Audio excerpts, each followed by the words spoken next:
যোৰহাটৰ সেউজীপাৰৰ কৃষ্টি বন্যা কলা নিকেতনৰ বিহু কৰ্মশালাৰ সামৰণি অনুষ্ঠানটি অনুষ্ঠিত হৈ যায়। সামৰণি অনুষ্ঠানটি উদ্বোধন কৰে সদৌ অসম মধ্য ইংৰাজী শিক্ষক সংস্থাৰ প্ৰাক্তন সভাপতি ৰঞ্জিত বৰাই।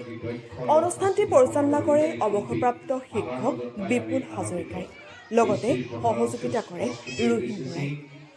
অনুষ্ঠানটিত অতিথি হিচাপে উপস্থিত থাকে পোহৰ লাইভ 8ৰ মুখ্য সম্পাদক অমৰ বৰুৱা, বিশিষ্ট সমাজকৰ্মী হৰিশ কুমাৰ শইকীয়া, আমি শুভাকাংক্ষীৰ সম্পাদক জীৱন হাজৰিকাৰ লগতে বহু কেইগৰাকী অতিথি। অনুষ্ঠানটিত কৰ্মশালাত অংশগ্ৰহণ কৰা শিক্ষাৰ্থীসকলে বিহু নাচ পৰিৱেশন কৰে। অনুষ্ঠানটিৰ শেষত ঢোল বাদনৰ প্ৰশিক্ষক আৰু বিহু নাচৰ প্ৰশিক্ষকক সম্বৰ্ধনা জনোৱা হয়। ব্যুৰো ৰিপৰ্ট, পোহৰ লাইভ 8।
One